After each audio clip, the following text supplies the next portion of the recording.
Hello साथियों, आज के इस वीडियो में एक बार पुनः आप सभी के लिए आ चुका हूं और ये वीडियो बहुत ही ज़्यादा इम्पोर्टेंट होने वाला है।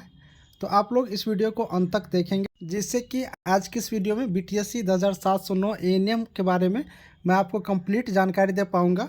क्या इस बार जो केस है वो अंत होगा कि नहीं, इसके बारे में भी हम लोग जानकारी प्राप्त करेंगे। केस का मूल बात क्या है उसके बारे में भी देखेंगे और किस बातों से सावधान रहना है इसके बारे में भी हम लोग जानकारी प्राप्त करेंगे। चलिए वीडियो को हम शुरू करते हैं, एक एक करके हर एक पॉइंट को आपको क्लियर करते हैं। सबसे पहले मैं आपको बताना चाहूँगा कि आप सभी को मालूम हो गया होगा कि ये जो अंजलि कुमारी वर्सेज अर्चना कुमारी का केस है, डायरी नंबर 22/730 वाला, ये केस अगर आप लोग देखिएगा तो बहुत अच्छी बात है कि ये केस लिस्टेड हो चुका है। और लिस्टेड कब हुआ है तो 31 जनवरी 2025 के डेट में हुआ है। लेकिन आप लोग याद रखिएगा ये कंप्यूटर जनरेटेड है। कंप्यूटर जनरेटेड कोई फिक्स नहीं रहता है, आगे पीछे आप लोगों को हो सकता है। पिछली बार आप लोग देखा था कि ये रजिस्ट्रार कोर्ट में 20 दिसंबर 2024 को सुनवाई हुआ था और पुनः 31 जनवरी 2025 के डेट में से लिस्टेड करने के लिए कंप्यूटर जनरेटेड किया गया। साथियों, यहाँ पर आप लोग जब देखेंगे स्टेज और स्टेटस केस का तो यहाँ पर सीरियल नंबर हम लोग को मिल जाएगा। जब तक सीरियल नंबर नहीं मिल जाता है तब तक आप लोग इसे संभावित समझेंगे, ये आगे पीछे हो सकता है। टेंटेवली यहाँ पर लिखा हुआ आप लोग देख पा रहे होंगे।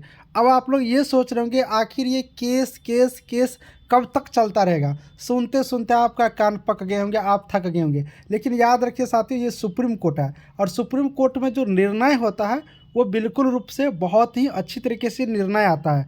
और अच्छा निर्णय लेने के लिए सही मतलब स्पष्ट क्या सत्य है, किसके पक्ष में जानी चाहिए, इन सब चीज़ों के लिए टाइम तो आपको देना होगा। इसीलिए कोई भी एएनएम सिस्टर घबराएंगे नहीं, बिल्कुल रूप से आप लोग पैसेंस बनाए रखें। देखिए सभी लोग यहाँ पर उम्मीद बना रखे हैं, दो प्रकार की उम्मीद है। जिनका रिजल्ट हो गया है, जिनका भाई रिजल्ट हो गया है वो तो भाई एग्ज़ाम के आधार पर इंतज़ार कर रहे हैं, सही बात है।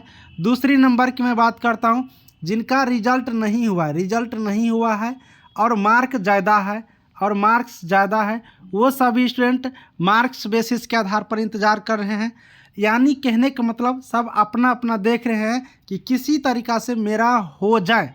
अब आप लोग ये समझिए, जब सब अपना अपना ही देख रहे हैं तो भाई केस के मैटर में क्यों कह रहे हैं कि हम सबके लिए लड़ रहे हैं। बिल्कुल नहीं, सबके लिए कोई नहीं लड़ रहा है। जो भी लड़ रहा है ना, जो केस यहाँ पर लड़ रहा है ना सुप्रीम कोर्ट में, वो खुद के लिए। अगर सबके लिए लड़ना होता तो आज रिजल्ट वाला बच्चे यहाँ पर जो भी है वो अपने को देखते, जिनका रिजल्ट नहीं हुआ है वो आगे की तैयारी को देखते। ऐसा नहीं है कि उसमें इन्वॉल्व हो जाते हैं, क्योंकि आपने तो एग्ज़ाम दिया लेकिन आपकी रिजल्ट नहीं हुआ, ये दूसरी कारण है। अब बात करें कि संविदा वाले कैंडिडेटों का, देखिए संविदा वाले का फ़र्ज बनता है क्योंकि वो लोग बहुत दिनों से काम करते आ रहे हैं बिहार सरकार में। अब उनकी एबिलिटी घट गए होंगे, पढ़ाई लिखाई बहुत सारी चीज़ होता है।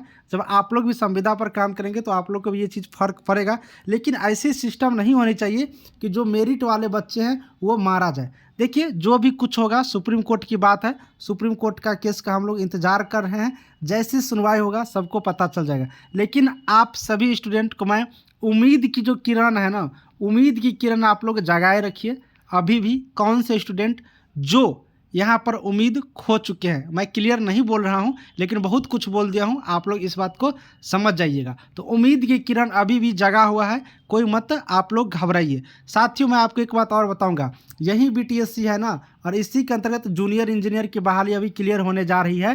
क्लियर लगभग हो ही गया, बस 4 फरवरी को ज्वाइनिंग मिल जाएगा सभी को, ठीक है, ज्वाइनिंग लेटर। तो आप लोग देखे होंगे ये वैकेंसी मृत हो चुका था, मृत मर गया था। लेकिन देखिए किस्मत क्या, ये वैकेंसी पुनः वापस हुआ और सुप्रीम कोर्ट में जाने के बाद और सही जगह पर जाकर के ये जूनियर इंजीनियर की बहाली क्लियर हुआ। इसलिए उम्मीद अभी भी नहीं खोना है, ठीक है। ऐसा नहीं है कि रिजल्ट हो गया या मार्क बेसिस, अभी बहुत कुछ इसमें छुपा हुआ है जो क्लियर सुप्रीम कोर्ट के द्वारा ही होगा। इसलिए यहाँ पर घबराने की किसी को कोई ज़रूरत नहीं है। साथियों कॉन्ट्रैक्ट बेसिस पर संविदा के आधार पर न्यू नौकरी निकलेंगे, इस बात को समझिए। कोई अगर आप लोग परमानेंट नौकरी बोल रहे हैं तो बिल्कुल रूप से वो गलत चीज़ है। संविदा पर आने की पूरी यहाँ पर संभावना है। डेट मैं नहीं बताऊँगा, मैंने आपको pharmacist, x ray, ECG, OT, dresser का मैंने डेट बताया था, तो वैकेंसी इसी मंथ में आ जाएंगे। इस मंथ में तो अब उम्मीद कम ही है, नेक्स्ट वीक तक आ जाएंगे, फरवरी नेक्स्ट वीक आने की उम्मीद है। तो आप लोग को बहुत खुशखबरी दिखने को मिलेंगे। चलिए आज की जो अपडेट था मैंने आपको बताया हूँ, केस को लेकर के किसी को किसी प्रकार की घबराहट की जरूरत यहाँ पर नहीं है। चलिए मिलेंगे नेक्स्ट वीडियो में, सभी को थैंक यू।